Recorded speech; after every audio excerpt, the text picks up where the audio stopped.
This is the Greg Bedard Patriots Podcast with Nick Cattles.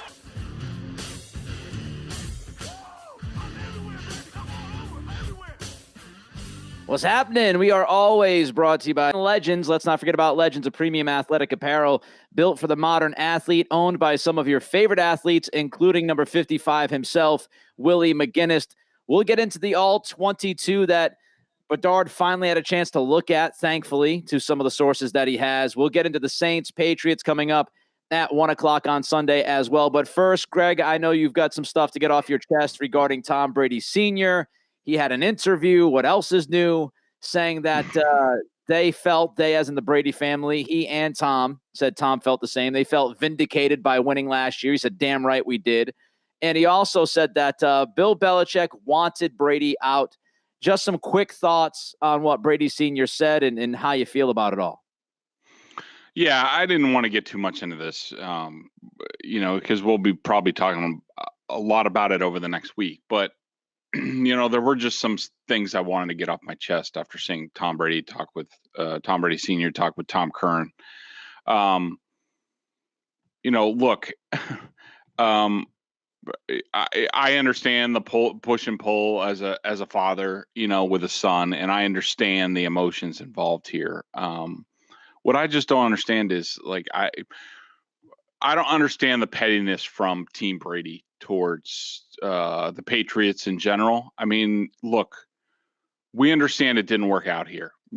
I think we all agree that Bill Belichick's kind of screwed the pooch on this, that after the Atlanta Super Bowl, he just should have given Tom Brady a 5-year extension and just been done with it. And he didn't. And so, whatever. That's Bill. It's Bill being Bill. I think they take it personally, but Belichick would have done that to anybody. It didn't matter. It wasn't Tom Brady specifically. It was any aging, successful quarterback. Bill probably would have been like, look, you're 40 years old. I'm not giving you money. I'm just not going to do it. It's unheard of in the NFL. And so the Bradys were right. Belichick was wrong. We all understand that, Nick. I mean, we all know what the scoreboard is. We all know what they did last year. Like, why? I don't understand why they can't rest on the scoreboard. Like, you were scorned. You went down there. You had great. Tom Brady Sr. makes up numbers on the number of touchdown passes he threw, inflates it. We understand. We saw you win a Super Bowl. It was Belichick had to watch you win a Super Bowl. That's all the vindication that you needed. And I don't like that Tom Brady Sr. is speaking for Tom Brady. Well, he's not junior or whatever he is. Like, Tom should tell Dad to shut up. And if Tom has things to say about this, then Tom should say it. Stop going through your father. Okay. And the last thing I wanted to say on this, Nick, is, and I went through this in Green Bay with the Packers and Brett Favre, and I understand all the dynamics. I understand all the, Brett Favre's brother would be talking to Channel 4 out of Milwaukee all the time. I understand all the dynamics, okay? But what really irks me, and I'll probably write it this at some point, is in all this pettiness between the two sides. And look, there better be something in the Wickersham book that preceded the Brady camp doing this. Because if there's nothing in there, and it's just some perceived slight or whatever, then they're in the wrong. But one thing I am disappointed in is that when they start getting petty like this, and look, the Patriots, I'm sure, are doing it just a lot more quietly. They're better at it than they are. The fans get lost in the middle. All right. And this is going to be a tough enough situation next Sunday night for these fans. Trust me, I lived it. I was in Green Bay with the Packers fan when Brett Favre came in a Vikings uniform. It's different. It's the equivalent of Tom Brady coming in with a really good team with the Jets or the Bills or the Dolphins. Like, it's just different. At least he's coming in with the Bucs. But in all this pettiness and all this airing of grievances, you're missing the fans, and the fans are in the middle of this, and I don't like it. And they deserve a little bit more respect, where all these guys, all they do is fight it out without thinking of those people. And those people have invested a lot of time and tears and laughter and all sorts of things in Tom Brady and Bill Belichick and the Patriots. And now the more petty it gets, the more you make these people choose sides. And I think that's just unfair for everybody. 3 very quick things before we move on. First of all, Bill's decision after the Falcons Super Bowl, I don't think it's an egregious mistake at the time. Again, like you said, Greg, Brady's 40 years old. I don't know how many organizations. Look at what the Packers are doing with Aaron Rodgers. Look at how these things work. Drew Brees with the Saints. When you get to the late 30s, you get to 40, teams are not going to commit 5 years. They're not going to sit there and say, oh, we'll pay you until you're 45. No team on God's green earth would do that. I'm sorry. No team would do it. Look at what Tampa's doing right now.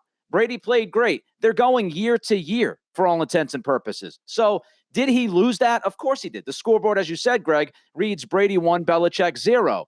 But going back in time and looking at that decision, I don't know how many people at that time would have been super confident in Belichick's position to pay the money that Brady would want for the next 5 years to a guy who is going to be 45 at the end of the deal. If you give him that contract and Brady does fall off the cliff, which he never did, but let's say Brady falls off the cliff, I can guarantee you the same people that are saying, oh, Belichick messed this up, back then would go, oh, well, Belichick screwed the pooch. That's what happens when you give a 5-year contract, when you commit to a guy who's 40 years old. So, yes, good for Brady. He proved Belichick wrong. He proved the entire world wrong by continuing to beat the crap out of Father Time. But I don't think Belichick's decision back then was so ridiculously egregious. Second of all, let's not forget that Tom went to Tampa. Tampa was a perfect place for Brady as far as weapons, roster, coaching staff. And you have to give some credit to the rest of the team for getting and winning the Super Bowl. Yes, Brady was great at times, but through a chunk of last season, he wasn't very good. But he had Mike Evans, he had Godwin, he had Gronk, he had Brate, he had 2 really good running backs, he had a top 10 analytically offensive line. So he went to a team that had a lot of weapons. People get lost at Tampa. Oh, they were 7-9. They were 7-9 with their starting quarterback throwing 33 interceptions. Get out of my face. And finally, I think what we can do looking at this relationship between Brady and Belichick that is going to just be pounded into people's heads until they submit over the next 10 to 12 days. It's very underrated how difficult it is to make a relationship work in professional sports for the long term. And that's not even including the fact that you are talking about the guy who people think is the greatest coach of all time and the guy who is the greatest quarterback of all time. There's a lot of ego. There's a lot of pride. And it's very, very difficult when every year people are talking about whose legacy is better. We don't have relationships that last 20 years in pro sports very often. So the 20 years they got, I think people should look at it and say, man, they did a heck of a job to stay together for 2 decades, because that doesn't happen very often. Let's move on. I know you get to check the all 22, Greg. Mm-hmm. Finally, thanks to a source of yours, I did read that the NFL is going to finally get the all 22 on their website and the Game Pass supposedly tomorrow. So that's good news for you. Yes. The all 22, you took a look at it. Let's start with Mac. Anything to add to the prior thoughts we had earlier this week?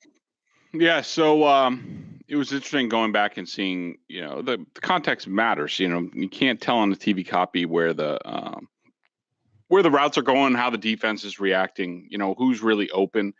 And I went through every pass and I graded the decision on, was it a good read? Was it a minus read? Was it a no decision? A no decision would be like a design screen pass or quick pass, and neutral, where I couldn't really tell. Like, I think the sort of flea flicker, the much debated flea flicker, I put in the neutral category, just because. Look, was Nelson Aguilar open in the end zone?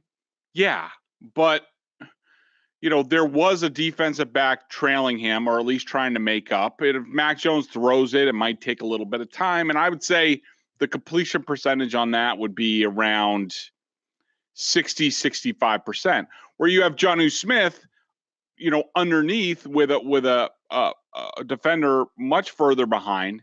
And the guy on top of him was that cornerback going to cover Aguilar. So it should have been almost like a clear out situation. That's a 98% pass right there where you're going to complete it. He got, I think, 19 yards, and then they went on and scored a touchdown on the drive. So I don't really understand the debate about that play. I had Mac Jones for 17 good reads, 15 minus reads, 4 neutral, and there were 10 no decisions. So 17 out of 26 attempts is 81% basically in terms of reading the play properly. And I think that's a great percentage for Mac Jones. I'm sure it was higher in week 1. I will be watching that film today and posting a column on it at BSJ. But I thought that Mac Jones did a really nice job in this game. I didn't have a whole lot to quarrel with him. There were a few plays, especially to Hunter Henry, and there was maybe another one to, I think, Jacoby Myers, where Mac Jones, when he sees it on film, is going to be like, you know what, next time I just got to throw this. And sometimes I'm a little quick on my reads, and he's basically admitted that this week. Yeah. But he's game 2 of a rookie quarterback. He's not going to be perfect. And, to basically be like, to have a 19% error rate, that's really good in an NFL game for a second game. So I think he's doing a great job. I didn't think he played great in this game. Some of his throws were off and other things, but I think in terms of his progression, he's in a great spot. So it sounds like Patriots fans should feel probably a little bit better right now about last week's game than they did right after last week's game regarding Mac Jones. Anything else quickly that jumped out at you on the All-22? No, well, I mean, I don't know if we want to get into this now, but just, because there was some talk on Felger and Maz, and of course it got taken out of context because Jimmy Stewart, the producer there, tries to be really funny. And, remember, radio shows are entertainment, as Nick would know well. They're not exactly journalism. And so, sometimes Jimmy pushes the envelope a little bit to create some controversy around the show, especially if his people are not doing that. And so, I brought up something that has been something I've thought about from time to time. I'm not saying it's factual. I'm not saying this is the case, but there have been times where I've wondered, does Mac Jones' height affect him in the pocket a little bit, where he doesn't see everything that, say, a 6'4", 6'5" quarterback. He's 6'2.5". It's not small, but it's undersized for a pocket quarterback. For an athletic quarterback who runs around and does different things, and you move the pocket, it's not short. If they're confined to the pocket, yeah, it will be. But in terms of the way they play, most of the time, it's not an issue. But for a pocket quarterback, it's an issue. And what I see is Mac Jones throwing a lot into, when the offensive line parts, he throws into the opening that's there. He does not throw a lot to where there's traffic on either side of him. And that's fine. And I'm telling you, I haven't made a decision on this yet. It's only 2 games in. There's probably been like 2 instances where I've been like, I don't know, can he see that guy? So we'll see. But it's no harm, no foul with it, because Drew Brees is the same way. I mean, Drew Brees is smaller than Mac Jones. And what ended up happening, look, he wasn't great in San Diego with the Chargers. The Chargers, went to Phillip Rivers, and, Brees had the shoulder injury. But he went to New Orleans, and he worked with a great play caller in Sean Payton, who understood how Drew Brees needed to operate in the pocket. And he started to scheme things where, the scheme the protections in terms of where he was allowed to throw and avenues where he was allowed to throw. And I think that might be something Josh McDaniels will need to look at down the road. But A, no, I don't think Mac Jones is too small. And B, on the same radio show, I was asked, do I think the Patriots have their franchise quarterback? And I said yes. So the 2 things can't be true. Saints coming up on Sunday, Greg.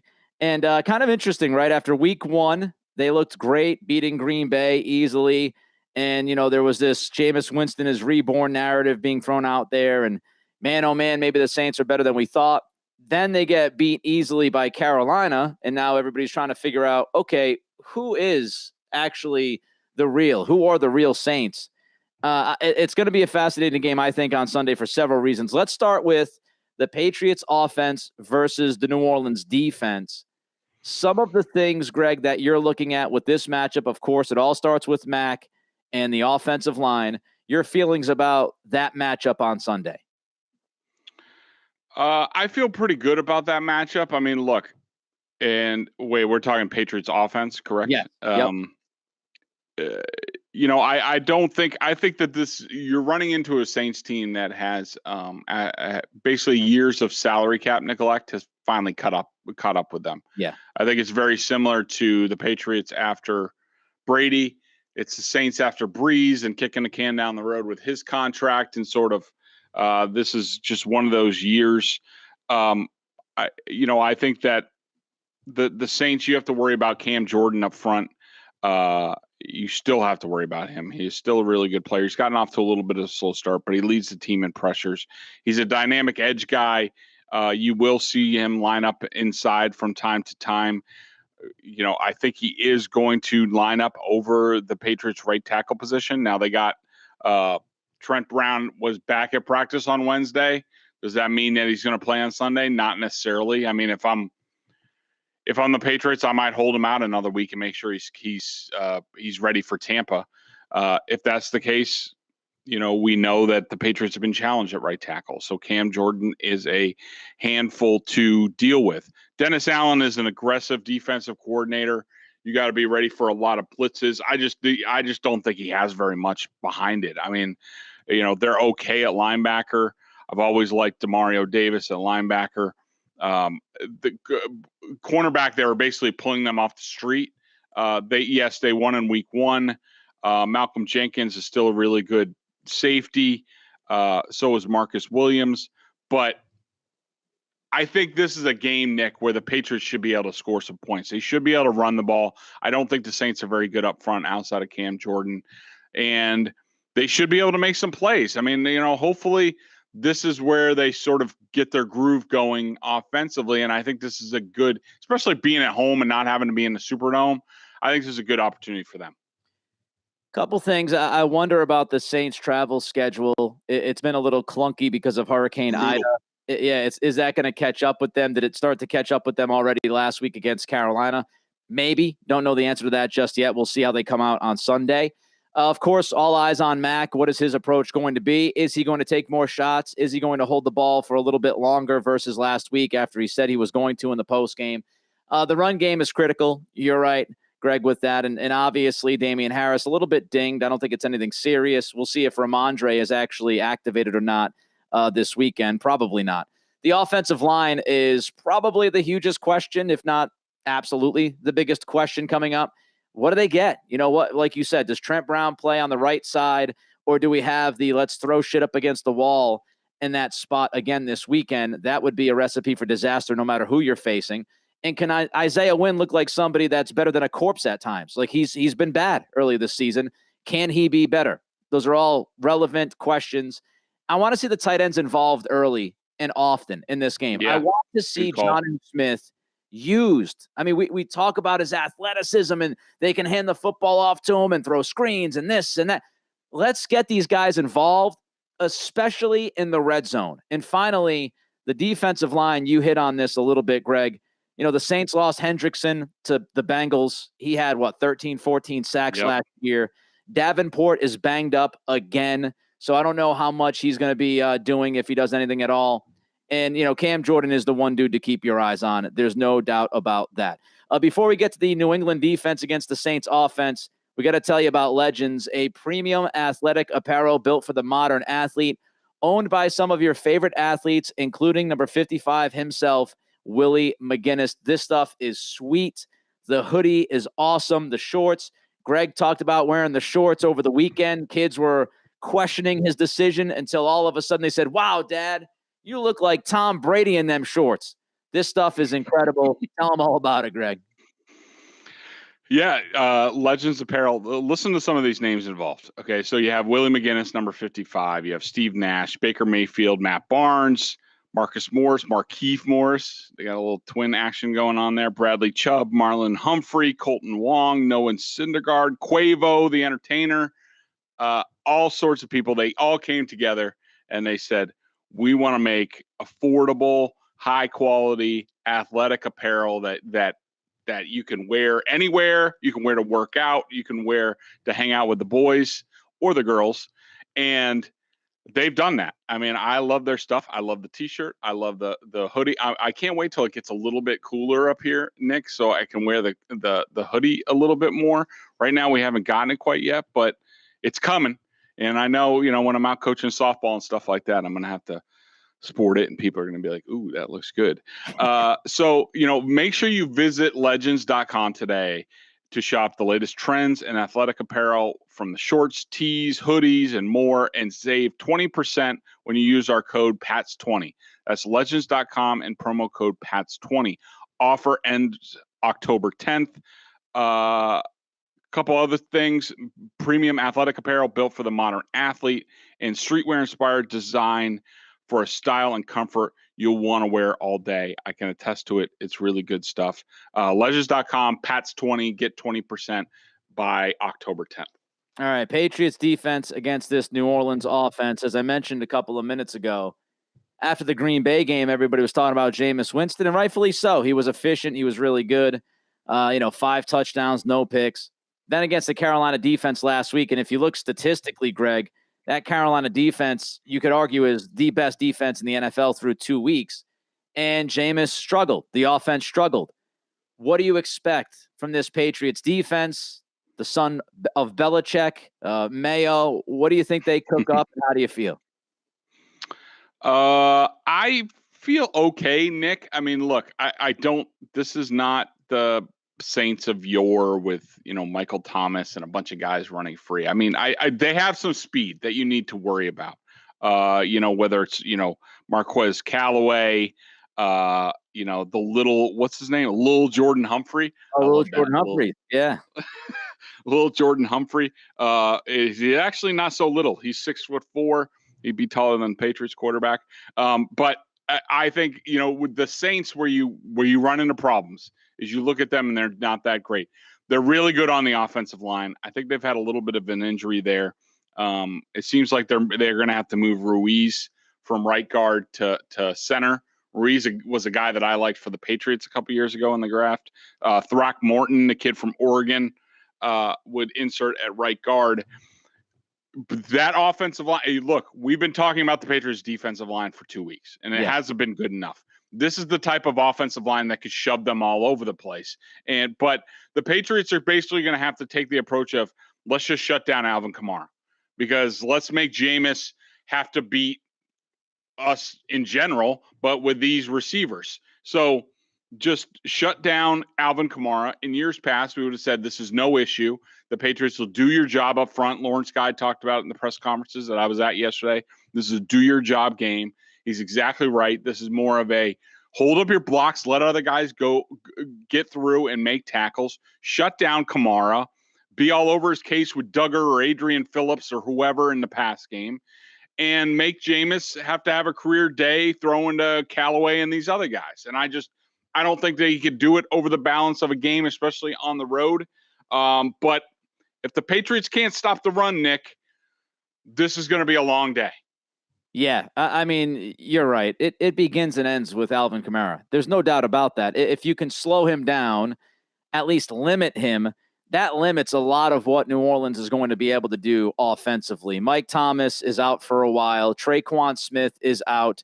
They're down to their 3rd, 4th, and 5th receivers. You mentioned some of the names. Deontay Harris is also a guy you got to watch out for, who's quick, might be able to get downfield. Old friend Chris Hogan, Adam Troutman at tight end. Nothing that's going to jump out at you, right? Nothing that's going to blow your skirt up at all. So when you look at this team offensively, it's offensive line, it's Kamara. And if you can handle the running back, then you're going to be able to handle this offense, because the more that you put on Winston's plate, the more trouble he could walk into.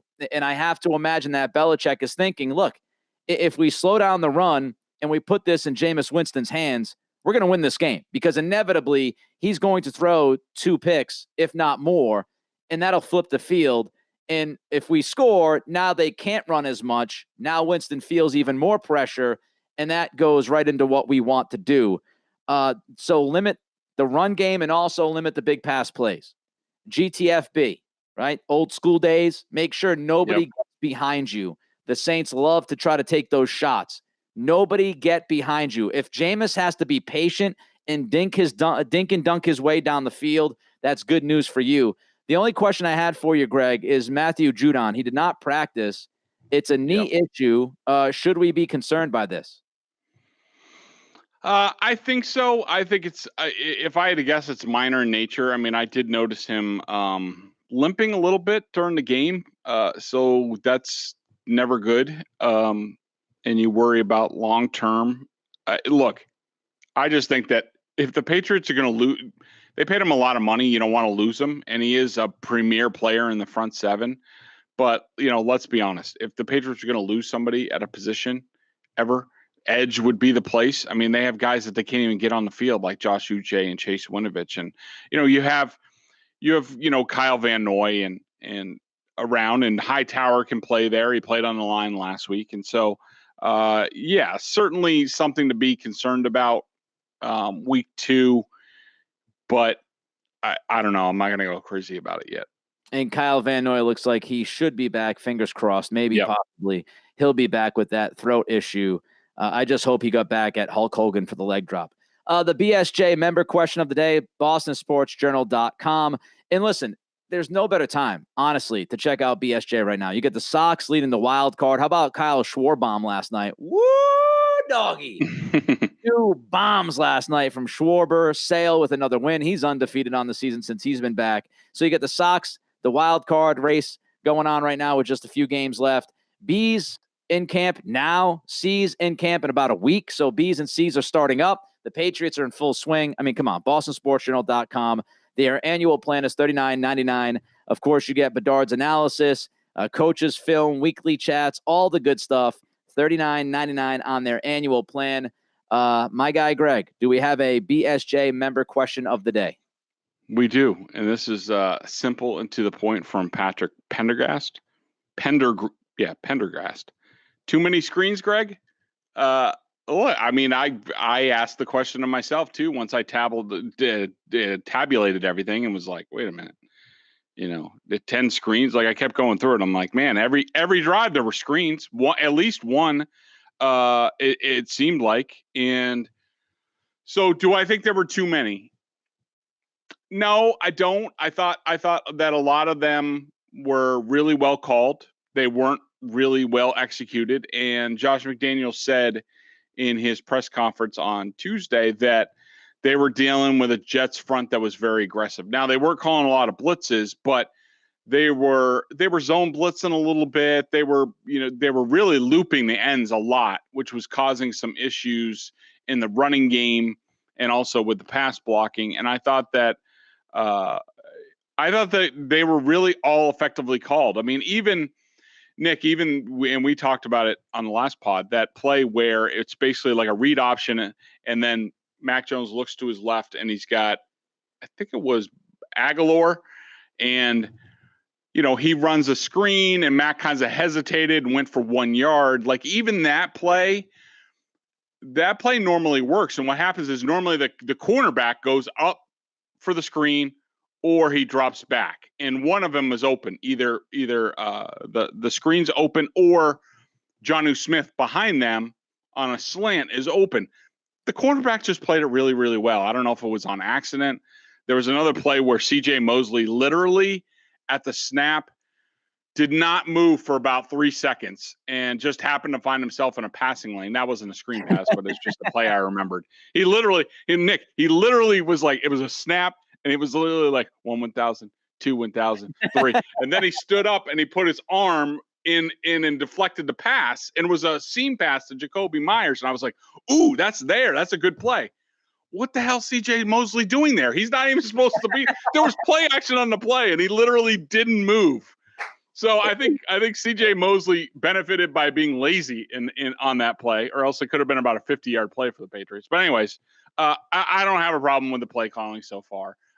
They're bringing a kid along a little bit by little. The screen passes are part of it. The Patriots need to have those at their disposal against faster defenses like Tampa coming up. So I think it's all part of the plan. I've been screaming about more screens the last 3 or 4 years. So I'm not. Oh yeah, you have. I'm not going to start bitching now when they start throwing a lot of screens and say too many screens. I can't have it both ways. So as long as they're calling the screens, and good job by statue CJ Mosley. The New Orleans Saints 1:00 kickoff on Sunday. Are the Patriots going to be 2-1 or 1-2? It's kind of a big game early on in the season because the first month you looked at it, you said the Patriots should likely be 3-1. We know week 1 didn't go their way. So many mistakes. They lose to the Dolphins. You probably don't feel good about the Buccaneers game on Sunday night. So if you want to finish the first month of the season at 500, you need this one on Sunday. We'll see if they can get the job done. He's Greg Bedard. I'm Nick Cattles. It is the Greg Bedard Patriots podcast brought to you by Legends, a premium athletic apparel company. We'll be back early next week to recap Saints, Patriots. Until then, everybody, enjoy your weekend.